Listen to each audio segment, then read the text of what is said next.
Hello and welcome to the Strong, Healthy, Happy podcast. Today is a really different type of episode because this episode is being taken over by one of my lovely clients, Kate. She is going to be the host and I am going to be the guest. And if you've been listening to my podcast for a while now, or you know me in person, you will know that I can talk and talk and talk. And now I'm not going to be hosting, I'm going to be answering, and I'm going to be kept in line by Kate. The reason this episode has come about is because this is actually episode 52, and I've hit the 50 episode milestone, which is, I'm very proud of. It's a very big achievement. And I've been very consistent in getting an episode out or more each week. So I wanted to do something different to celebrate that. And I just wanted to say thank you to anybody who asked questions. We're going to try and answer them all. We have had a lot. And I do just want to say that my intention was to think about some of my answers and prepare, but I've actually had a really busy day and I have done no preparation.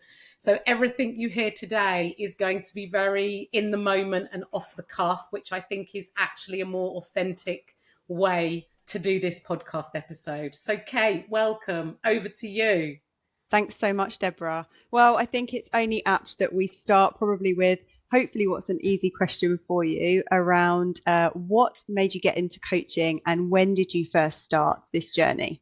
So I got into coaching. What made me get into coaching? So I've been in the fitness industry since I was 19 years old. I'm now 54 and I've always been fit and I've always been active. And in my more adult and recent years, I led a women's running club. I did that for 14 years and I loved running and I loved helping women start to run, to learn to run and to build confidence with their running. But what I found, especially as my awareness grew as to why people were joining the running club, they were joining for weight loss. But outside of that running session, they weren't nailing their nutrition and they weren't supporting their running with strength training.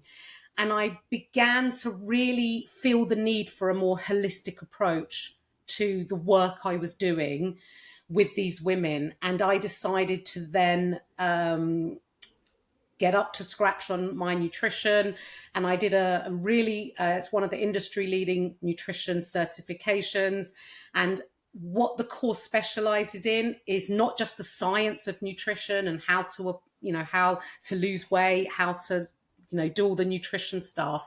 It applies it to real people with real lives. And that really appealed to me because I know that weight loss is not just as straightforward as eating less and moving more. And, there's a lot more deeper reasons and issues that come up and prove to be challenging. And so that is why I got into coaching. And then what happened, I was doing both businesses, running and online coaching. And I started, it must have been in 2020 or 2021 when I first started online coaching.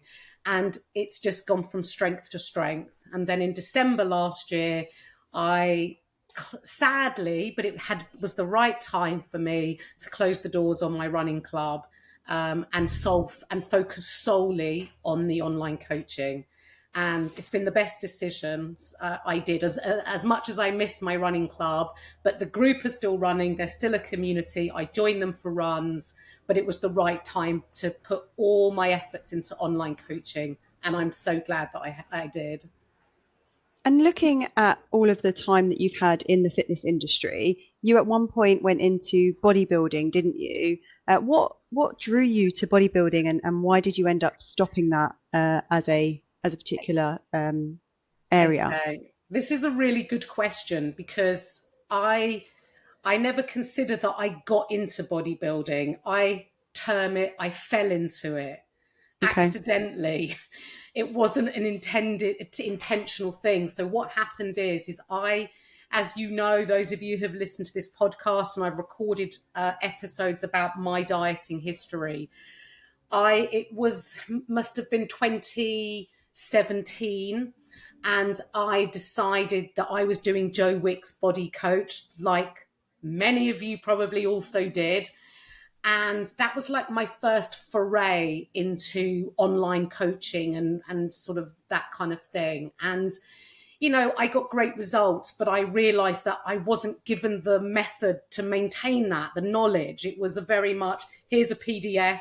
You and me would have exactly the same thing, no matter Yeah. who you were. I never learned from it. And then someone in my gym said to me, oh, there's an 8 week, about a year went past or 8 months went past. And someone said to me in the gym, oh, there's a challenge, an 8 week challenge. And at the end is a photo shoot. And I was like, oh, great. That sounds fun.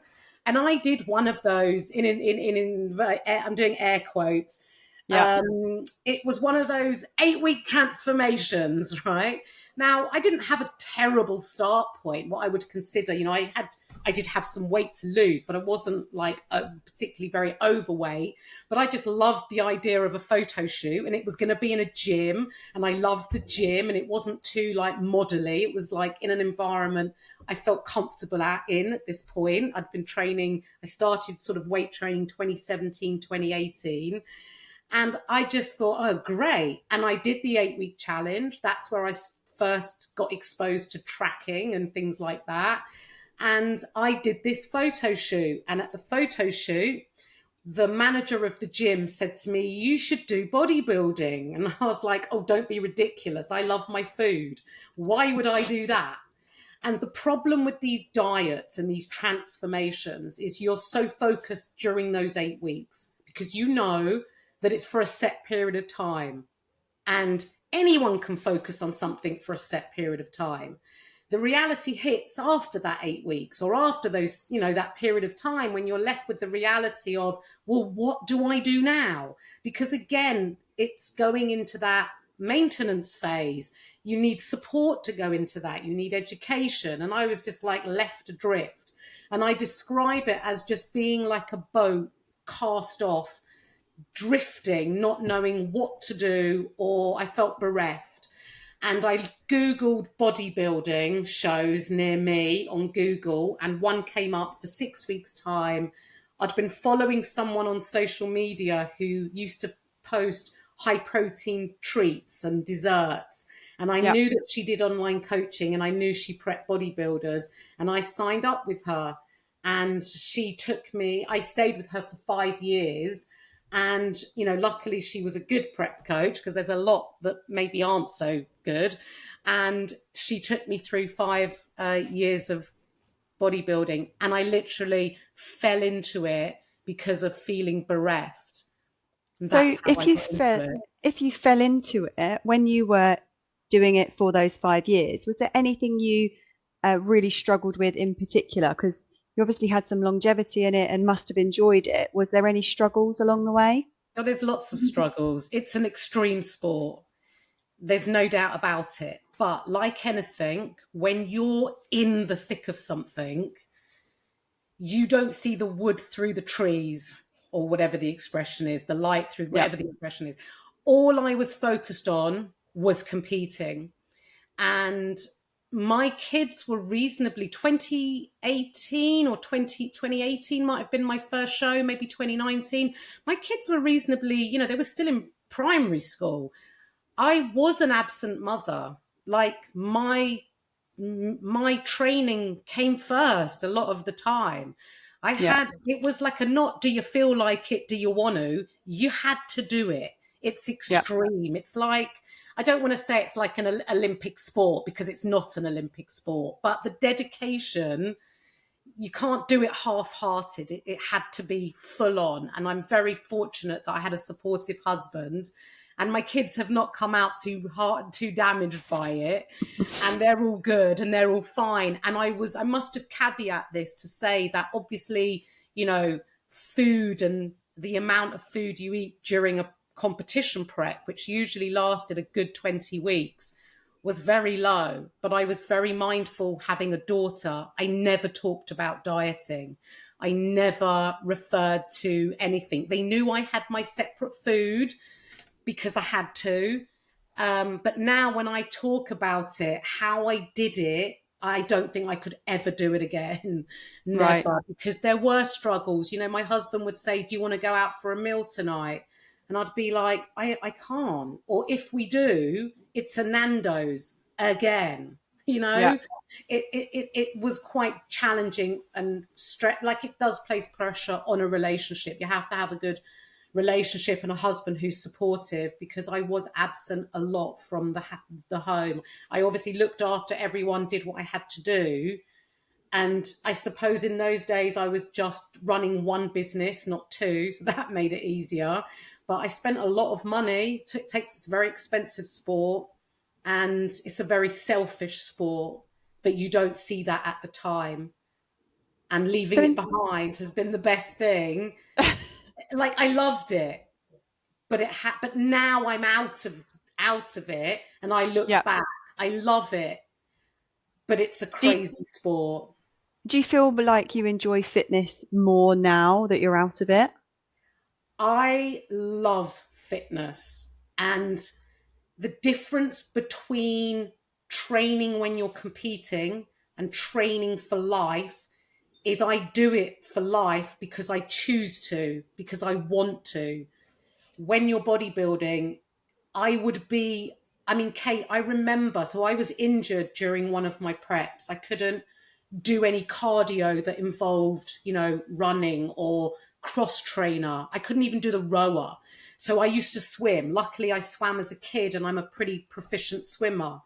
And I used to swim 3 times a week, and I had to burn X amount of calories in the swim. It usually equated to 84 lengths. Mm. Every morning at 6 o'clock, I used to get up, or 3 mornings a week at 6 o'clock. And I remember being in the pool, holding my stomach, which was empty, crying because I was so hungry. Like, it's ridiculous. It's ridiculous. So you see all the glamour and you see people on stage, but there's a lot of pain behind it. So, in Yeah. answer to your question, training for life, for health, for strength, for fitness, to support the aging, to manage. I'm in menopause. I do everything possible I can to help the way I feel, and doing it because I love it, not because I have to, really is a game changer. Really is a game changer. And this is the first time, like in the last 3 years since I've left bodybuilding, these 3 years have been what I would describe as my pinnacle years. And how much do you exercise a week now, Deborah? So at the moment, my training looks like this. Now, it can change, but as you know, Kate, because you're in the Battle Cancer team, we have a competition coming up. And then a couple of months after that competition, I'm doing another High Rocks doubles. And I'm doing it with a partner who's never done it before. She's a coach, she trains, but I have probably the benefit of experience, and maybe I don't want to say anything too soon, but there is a possibility I may be the stronger partner. So I want to train to the very best of my ability so I can support my partner and make the experience fun and enjoyable. But in answer to your question, I train 3 gym sessions a week. They are strength, a lot of strength work, and they also contain conditioning. And the conditioning is for battle cancer and for high rocks, because I've got to start introducing that again now. And so I Yeah. train 3 times a week. They're quite intense training sessions. And then outside of that, I run twice a week. And if I feel like it, because I don't make myself, but on a rest day, I may sometimes take myself to the pool to do a half-hour swim. But it's more of I'm doing it to just relieve the stress on my body. I like being submerged in water. But if I don't feel like it, then I won't do it. And I think it's really incredible when you talk about fitness and how it's just a fundamental part of your life and how much you enjoy it. Do you find your family are into fitness, and have you ever found yourself coaching them at all?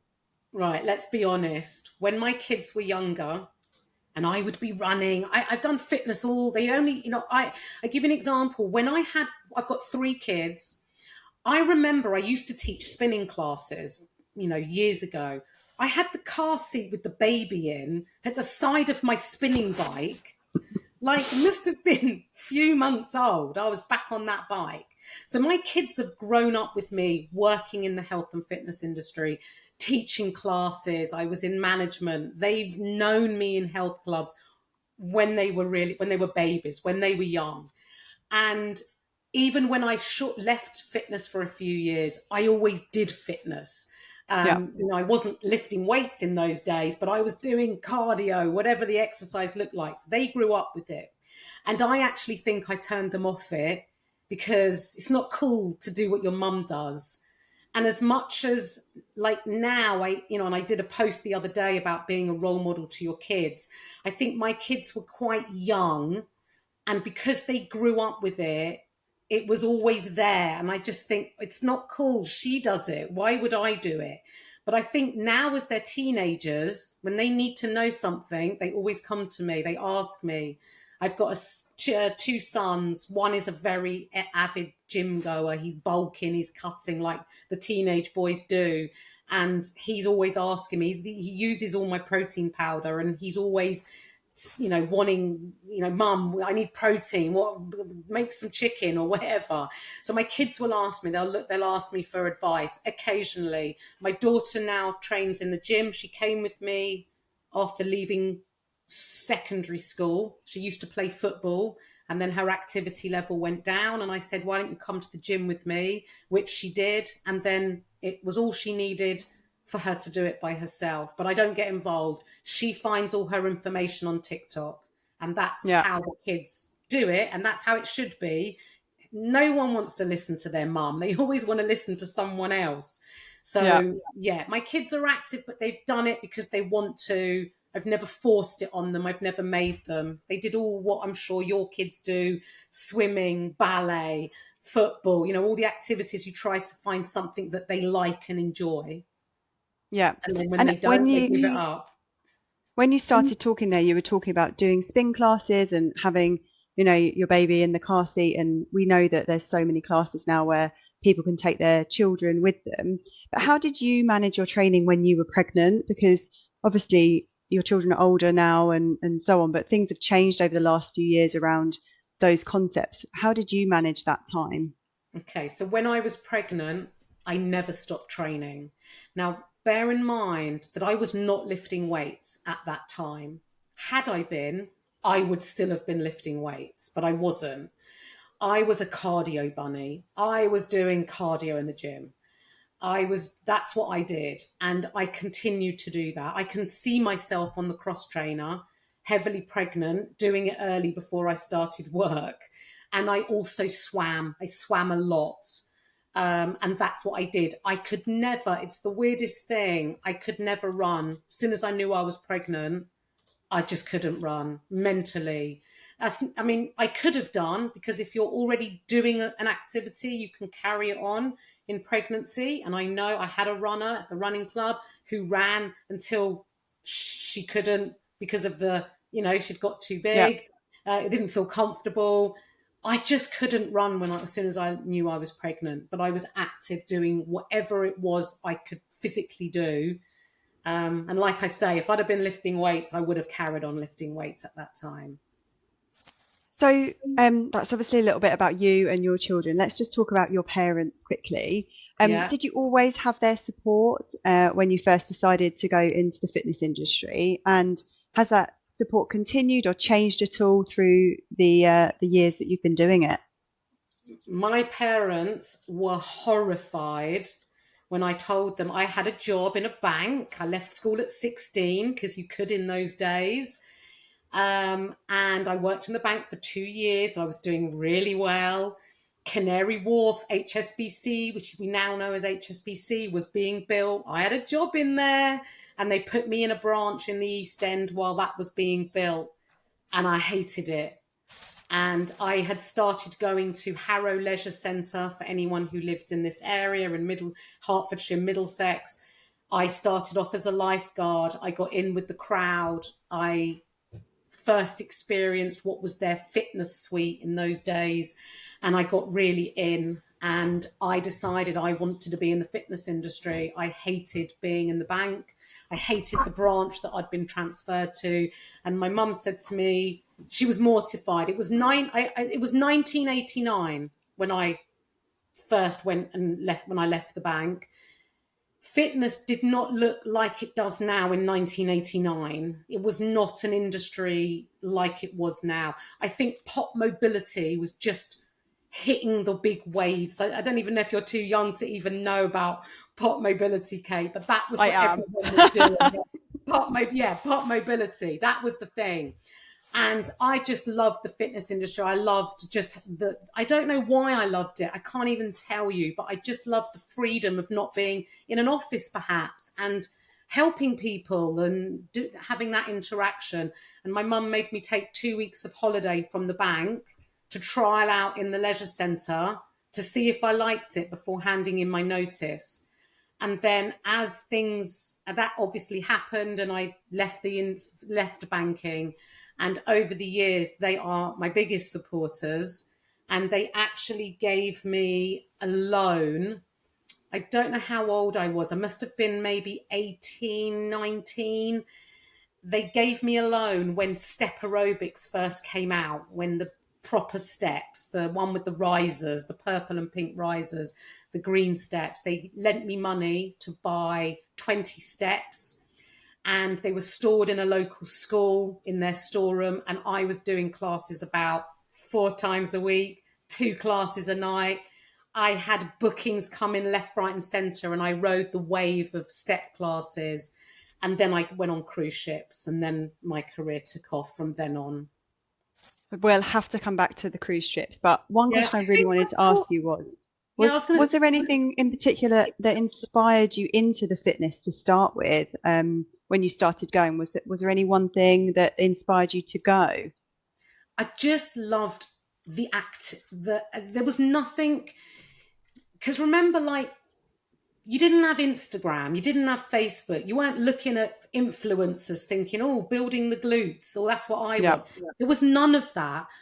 There was just something about the environment, and whether it was cleaning the changing rooms, or sweeping round the pool and sloshing the water, or going in the fitness suite and leading an induction, as I did in those days.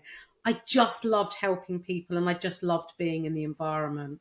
And then the fitness industry really began to grow, and working on the cruise ships and working with different people and just people. I just love people. I just love people, and I love finding out about people and helping people. That's, I suppose, the crux of why I'm in fitness and health. Yeah, and probably why you're such a great coach, right? If you're able to build those relationships with everybody, it really helps understand what they need and want out of their journey. So come on, Deborah, you've been on cruise ships. You've got to tell us there must be a best story, either that's related to, fitness and the cruise ships, or just any kind of story. Is there something you Oh, I've want to got loads share? of stories. So you have to realise that the cruise ships, for me, was like my university days. I didn't go to university. I didn't even go to college because it wasn't a necessity though in those years. So I was 19, because I didn't stay at the leisure centre long. I took off,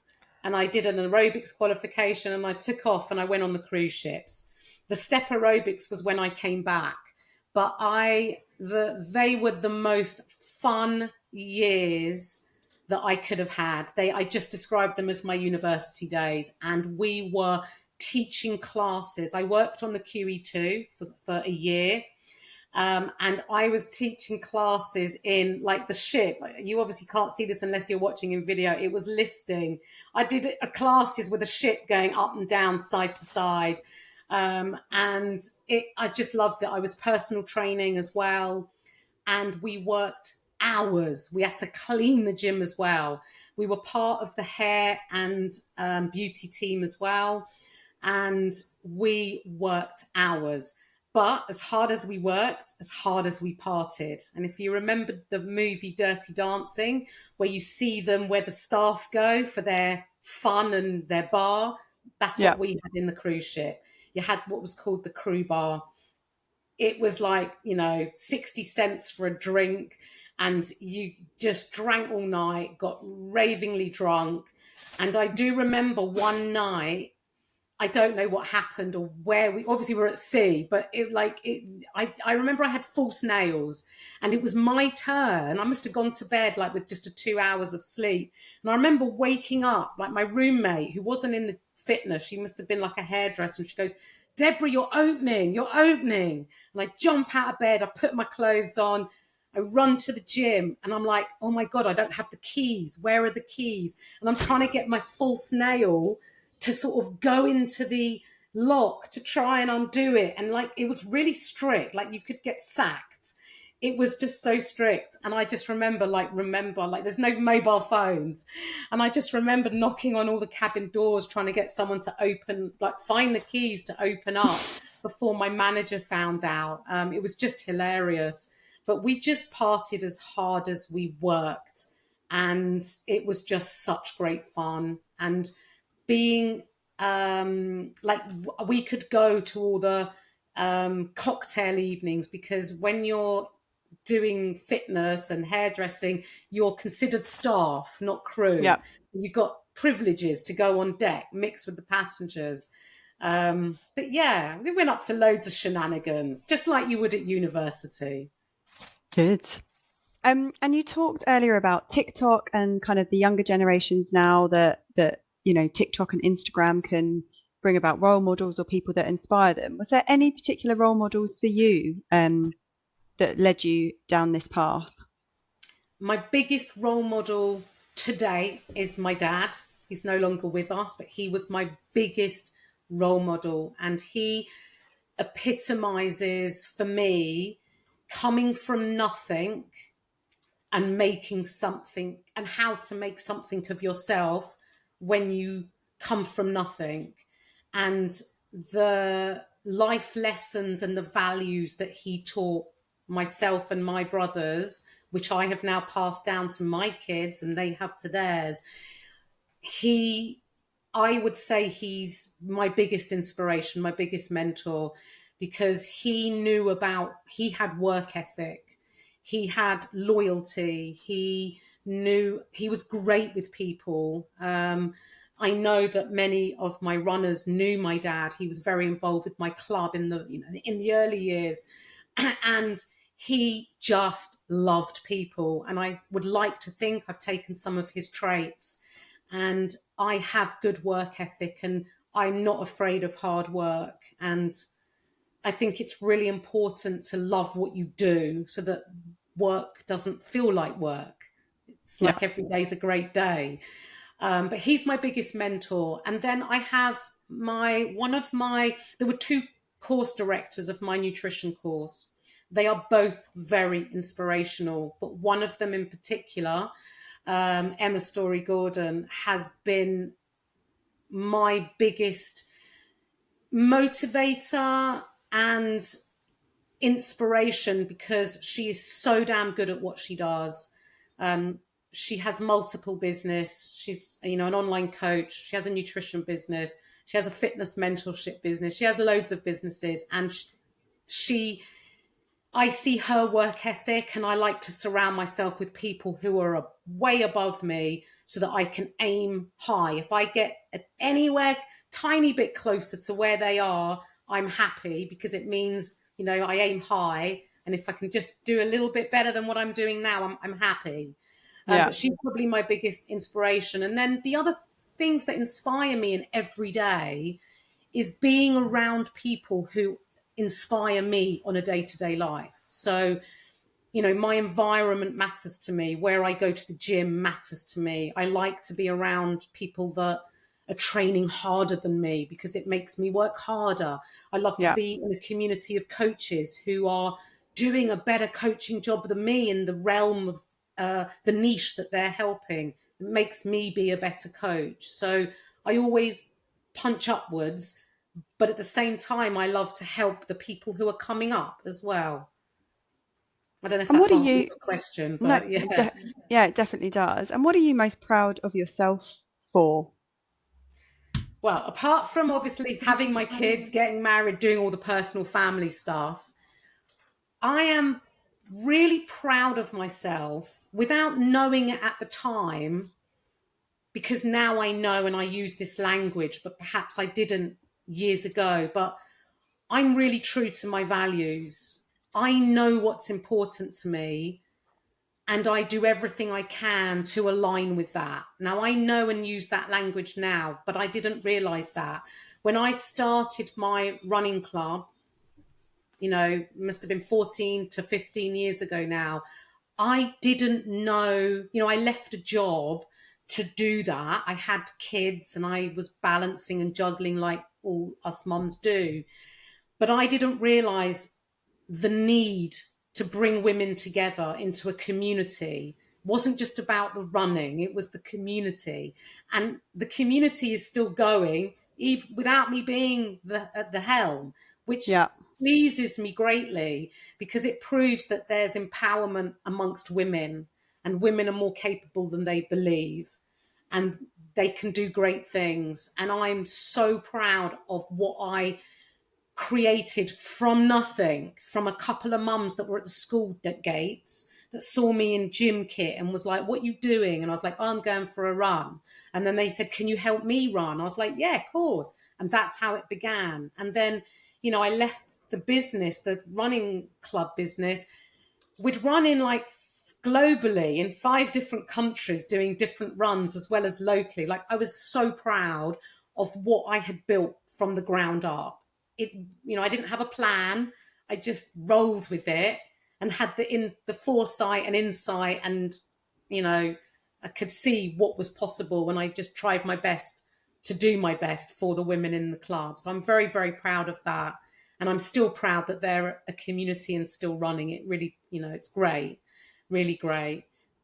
I think it just shows the strength of that group and coming together that you've created, that it still continues, even though you've said, I need to kind of step away at this point, and Oh, focus yeah, on other things for you. I think it's just such a testament to that community feel. And you don't get that everywhere. And lots of women can actually be fearful of getting into sport. So it's real positive, from yeah. that sense.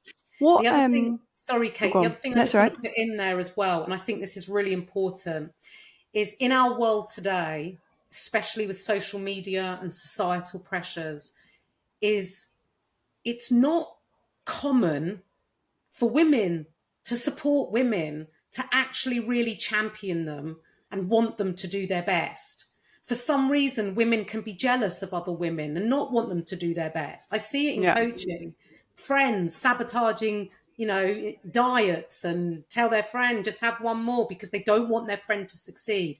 So the other really big positive from that, the running club, and what I'm proud of, is it was a community of women, not that just became friends, but they genuinely bigged each other up, championed each other. And I think that's it's quite rare sometimes in today's world for women to really be supportive and whether it's in running or personal life or goals. It was so great to have that environment that's very, very pro women. I agree. It's a big step in the right direction, and it helps with mental well-being for those individuals as well. The Oh, exercise and that definitely, community feel. definitely. What's the most important lesson or fact that kind of really changed the way that you look at health and well-being? So the big change came for me when I left bodybuilding. I had been following somebody on a coach, and I knew about her work. And I've left her off actually of my big inspirations. She has been a pivotal inspiration and person to change the course of my direction for myself.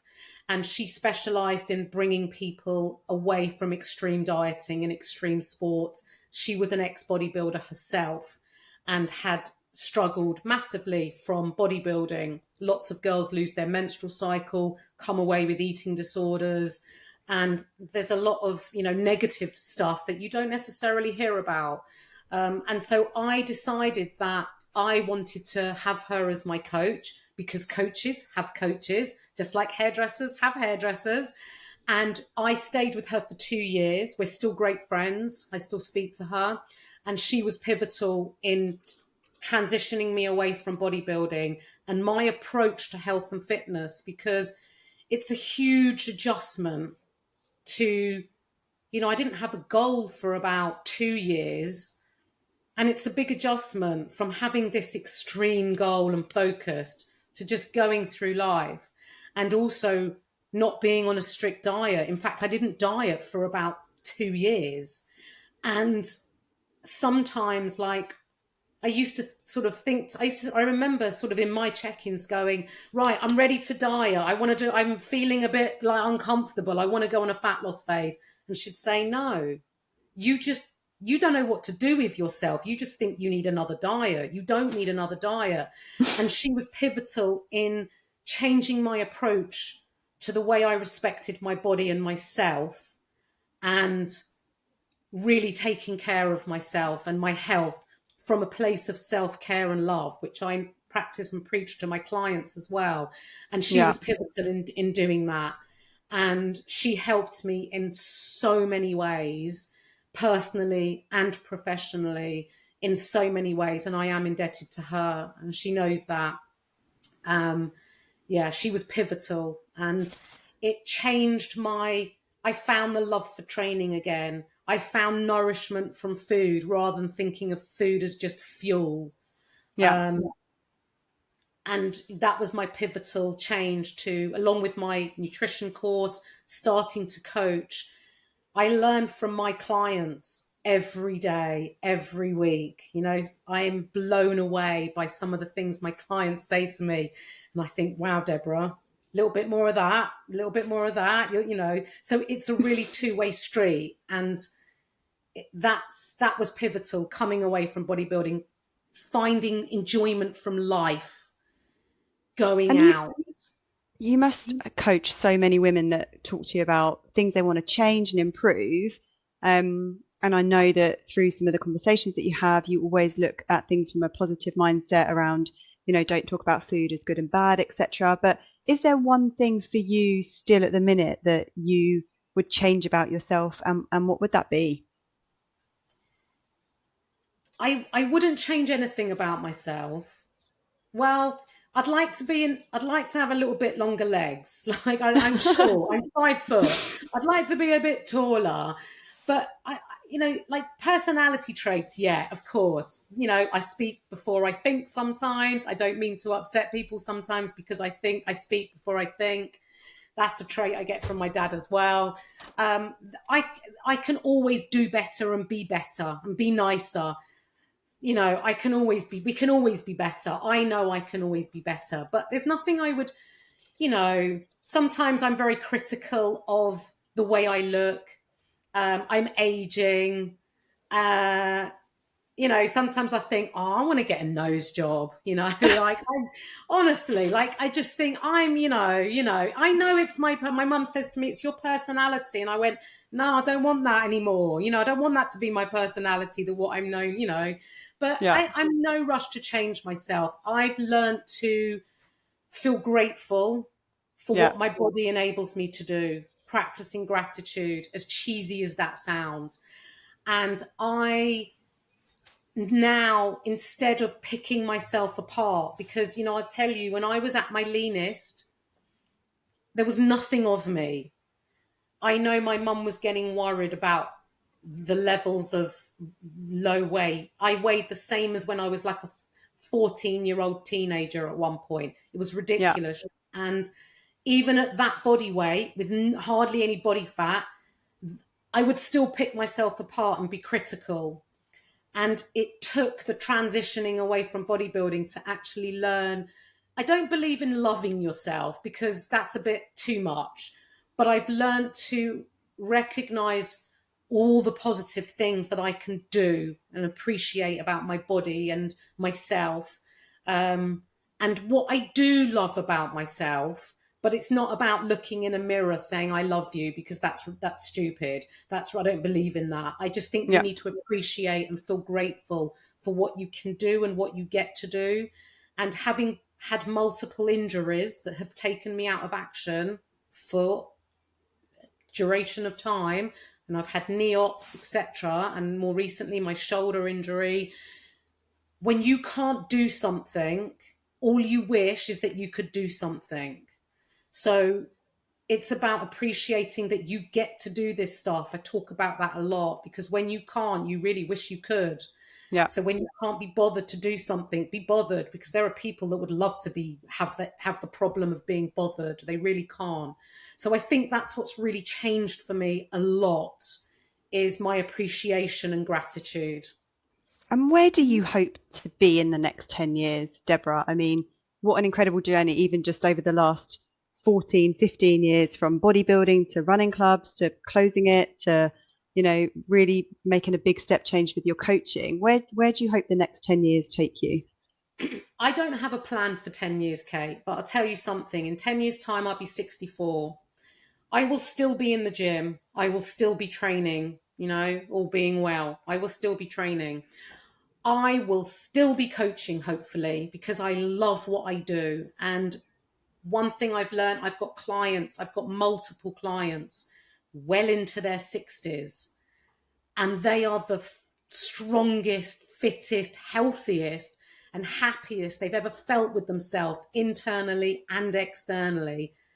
And that motivates me, because I want to be like that when I'm 64. And, I just want to keep doing the good work that I feel that I'm doing now, and help people and be a better coach. I don't want to be the biggest. I'm certainly not the best, but I don't want to be the biggest coach. I just love helping people. And if I can still be doing that in 10 years' time, but working remotely, I'm an online coach, I would like to Yeah. be traveling and do that at the same time. That to me is, and getting the work-life balance, that to me is, yeah, that's my perfect life. All right. Well, look, Obviously the husband's somewhere, the kids are somewhere, etc. I'm really conscious of time. So let's just finish on one question, although there's a couple we haven't managed to cover. But I think How long have one we been, thing that Kay? How long have we been? we've been going for about 42 minutes. Oh, okay. So let's just finish on one question, because I know it's Okay. one that lots Make of it people a good will want to one. know the answers to. How Yeah. do you keep motivated with your training and your diet and work? And are there any tips that you can share with people that are starting this journey or on the journey to help them maintain their motivation levels?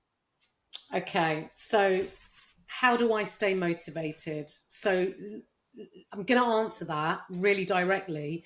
I'm not always motivated, right? Because we're human. We don't always feel motivated. So stop waiting to feel motivated, because it ain't never happening. You're never going to feel motivated. Sometimes you will, and sometimes you won't. And so you can't rely on feeling motivated. You can't rely on that. It's not enough. I'm motivated because if we talk about exercise, like, if you're listening to this podcast and you've never done strength training, you're missing out on something massive. And I know Kate started strength training when she joined coaching. She's now a member. She was training from home. She's now a member of a gym. She trains. She's going to do a performance goal in a challenge, in a physical challenge in next month. Like, it is life changing. And when you're in that gym, I don't think about anything else. I don't think about what I'm having for dinner. I don't think about all the tasks I've got to do in the house. I don't think about my to-do list and what my day looks like at work.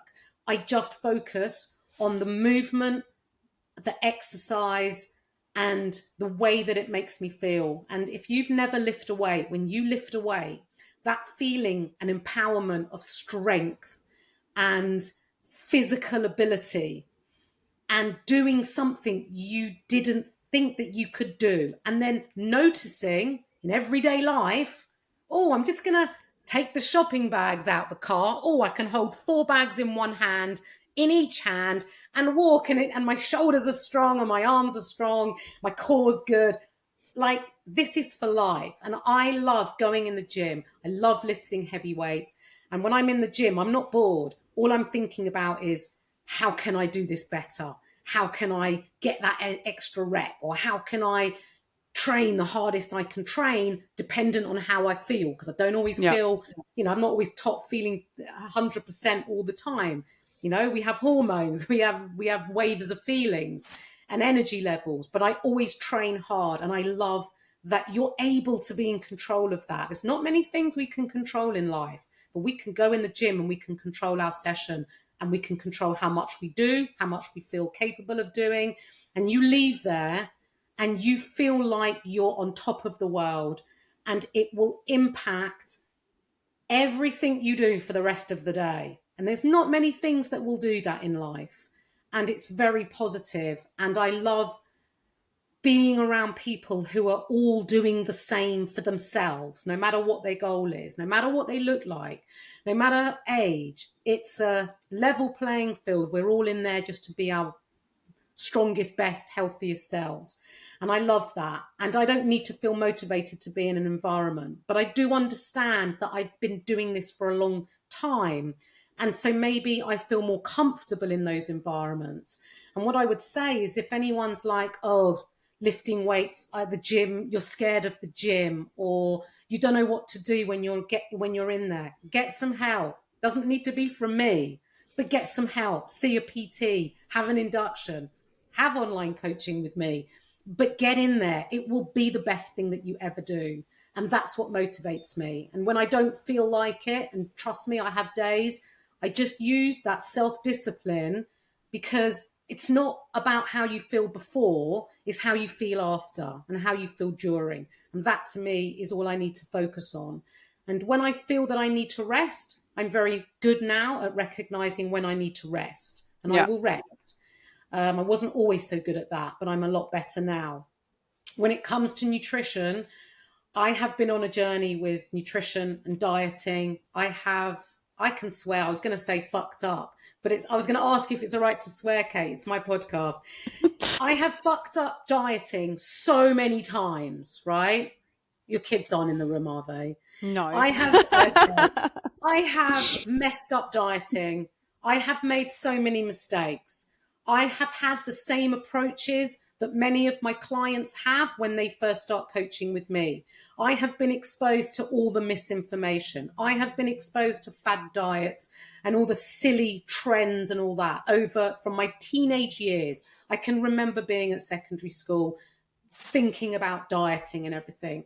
It has taken me years to learn the skill of how to eat for health and to support, I like to look good. I like my body composition to feel comfortable in a range. I'm not on a fat loss journey. I'm not dieting. I just like to maintain where I am. It makes me feel good. I accept that I fluctuate up and I fluctuate down. That's what happens. But eating good food is not a hardship for me. And if you eat nutritious food, you will feel so much more energetic for it, because I love eating nutritious food. And my son is a really big foodie and he cooks a lot. And he has learned, I like to think, from me, that preparing good food, even if it's just for one, because no one else is home, I'm worth it. I'm worth the effort of preparing healthy food. And even if it's a ready meal, a good quality ready meal, it's okay. I don't need to have just toast. Okay, we're back. Yeah, I don't need to have, this is live. I don't need to, I like to eat good food. And even when I eat at restaurants, I like to go for good food. I'm not going to eat, Yeah. Don't get me wrong. I love a burger. I love a pizza. But it's what you do most of the time that matters the most. And sometimes I just want a pizza and I will have a pizza. Yeah. But I'm motivated because I like to eat. But it's taken me a long time to get here. And now, for a lot of my clients, I help them from a better start point now. We all have our dieting rules and dieting habits and perceived thoughts and feelings around food being good and bad. And I help dispel that. And I help support clients' body image and relationship with food. But I had to do that deeper work myself. I had to do that deeper work, and I spent 2 years doing it, and it's brought me to where I am now. So, if you're wanting to lose weight, it's not just going on another diet. It's not just starving yourself. It's not just about doing another bloody Slimming World. You've got to do the deeper work. You've got to understand why you behave Yeah. the way you behave around food and do that deeper work. This is how you bring yourself to a positive place and relationship with food so that you can diet and get long-lasting results. And you talk a lot about it being a lifestyle and having that time to reflect and journal and taking that, you know, that much needed space for yourself when you're going through that journey. So anyway, look, I think we're at the end of the questions. There's a couple of others, but conscious of time, and maybe we can save those for your 100th podcast. Yeah, we'll have to do that, Kate. And You've been an yeah, excellent host. I tell you, listeners, Kate had a list of questions. I just left it to her. She has blended the questions in and made them follow. She's done a superb job. Absolute superb job. And I'm so thankful, Kate, for you no problem. hosting and coming forwards to my request. You have been absolutely excellent. Now you're off on holiday now, aren't you? Yeah, tomorrow morning. Yeah, tomorrow morning. And look, she's fit in the podcast and she's going away tomorrow morning. Oh, Have look, an amazing Deborah, holiday. you do a lot for your clients. It was the least we could do was do this for you before. So thank you very much. Thank you. And thank you for listening. And if you're interested in coaching, obviously all my contact details are in the show notes. And thank you so much. Thank you, Kate. No worries. Good luck.